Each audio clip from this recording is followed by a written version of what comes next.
would describe Marmalade as a chance to connect with people that you otherwise might not find yourself in a room with, and to think a bit like an artist, to be creative and think about how do you have the conversation that you know you need to have, but in a way that is kind of tilted.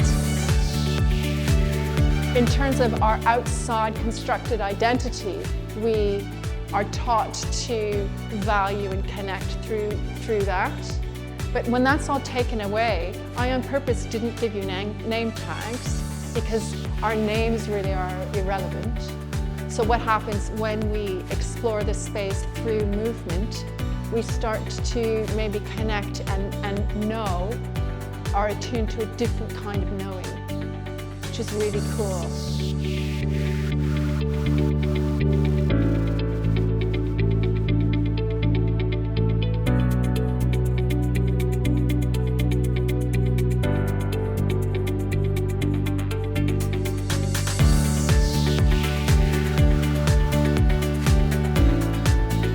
The event today is a workshop to see how we can support education entrepreneurs to scale the impact of the work that they're doing.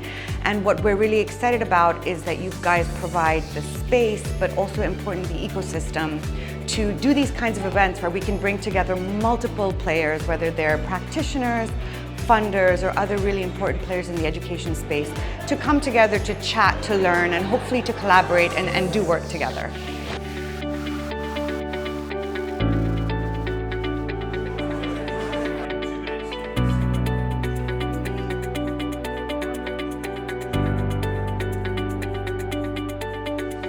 Hello, I am Peel. And I am Pith. And I'm Zest. And together, we are the Merry Marmaladers. We're here to encourage a bit of buzz and fun, direct people, interactive experience of what's going on, create a conversation. I've been very much enjoying the shocked faces of Our costumes. yes. And then actually, really drawing the people in and having a good old chinwag with someone you've probably never met before. I love the fact that so many completely different people come together to talk about such a wide range of issues and subjects, but there's a common thread, which is that they're people who are optimistic and enthusiastic and energetic about making the world a better place. And I think it's rare that you get that much generosity and deep thought amongst so many people all at the same time. And I just love that whole chemistry. To know what are the things that are nice to know, and revisiting those questions to make sure that they're speaking to that. This session is called the Meaningful Measurement Inquiry, what we've learned, which was basically trying to look at how you can make the way in which we evaluate and learn from the work that we do more meaningful. And I think one of the biggest things we've learned is that a lot of organisations waste a huge amount of time counting things and writing things that don't mean very much and actually get in the way. They stop us from doing the work instead of adding quality to the work.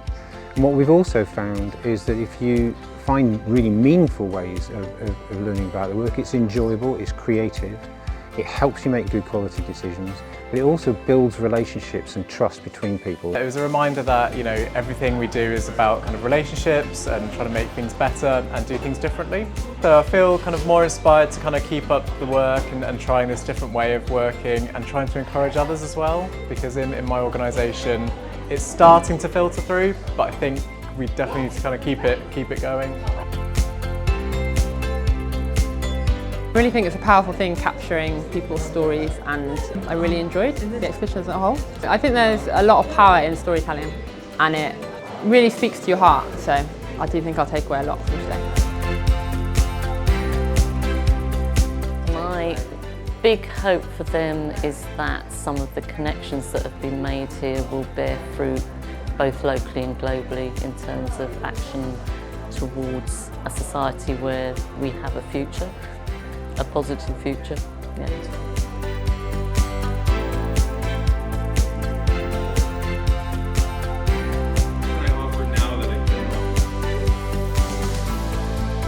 There was a beautiful definition of moral courage that was shared, which is about living in accordance to one's values despite the difficulties or personal costs. Courage, vulnerability and love.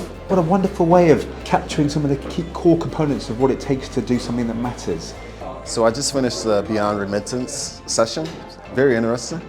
It was more about engaging the diaspora in Africa through different programs and just understanding their perspectives on bringing the diaspora back to the continent in a collaborative manner. We need to engage the governments back in the continent to create a conducive environment to allow for diaspora to make investment back home, including things like reducing capital gain tax, for example. My name's Naz and I'm the director at Kefelias, which is going to be a new inclusive accessible space in Oxford for families and people with alternative abilities, and we're at Marmalade for our launch event.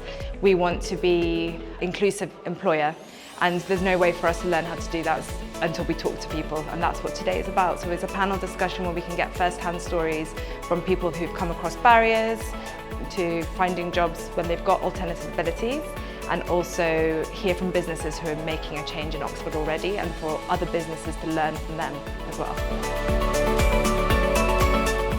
I think something that rang true for me was that when we're deciding how we measure impact, often less is more.